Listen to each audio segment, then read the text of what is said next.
Ready? 3, 2, 1, start. The petitioners were granted regular pay scale with effect from 1/10/1992 vide the memorandum dated 3/9/1992, which made it clear that they were entitled to the benefit of regular pay scale with effect from 22/10/1992 and not before. Stop. Cadre strength and cadre service cannot be upset by the conversion of some fixed pay posts into regular posts outside the cadre. Stop. The mere granting of regular pay scale cannot be equated with the appointment to a regular post in a cadre service. Stop. The petitioners cannot expect pay scale attached to the cadre service as they were not born in the cadre service. There is a gulf of difference between a junior engineer in the cadre service and a junior engineer outside the cadre service. Stop. The extension of the benefit of higher pay scale to junior engineers, both mechanical and electrical, in terms of the interim order passed by this court, cannot entitle the petitioners to claim parity with the junior engineers in the cadre posts as they are class apart, and such benefit is in any case subject to final order of this court. Stop. These are the main contentions of the state respondents in defending the impugned actions / decisions. Stop.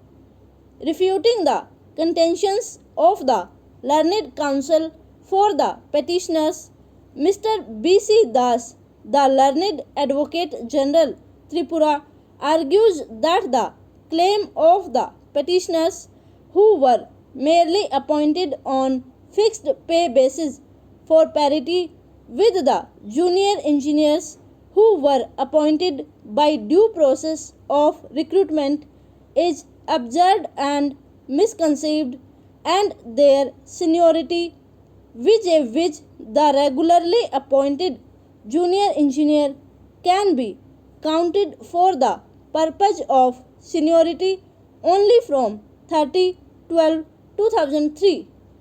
It is a well settled proposition of law that no retrospective appointment can be granted, nor can any seniority be granted on retrospective basis from a date when an employee has not even borne in the cadre, particularly in a case such as this, when this would adversely affect the seniority of those appointees who have been validly appointed in the meantime. Stop.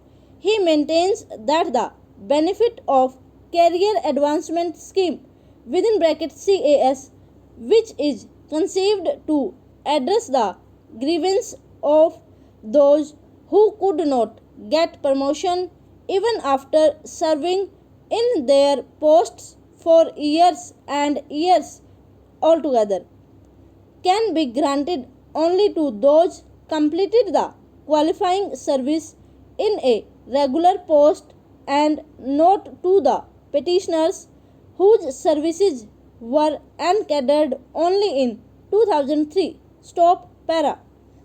To fortify his submissions, the learned Advocate General relies on the decisions of the Apex Court in Secretary, State of Karnataka and others versus Uma Devi and others (2006) for SCC 1. Stop.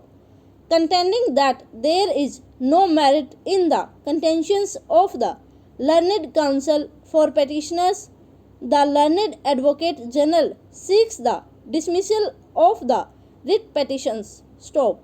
After giving my earnest consideration to the rival submissions advanced by the learned counsel appearing for the rival parties, it becomes obvious that the first question for consideration in these writ petitions is whether the petitioners can count their seniority with effect from 1/10/1992, when their appointment as fixed pay junior engineers was converted into regular posts of junior engineers, or with effect from 30/12/2003. Stop.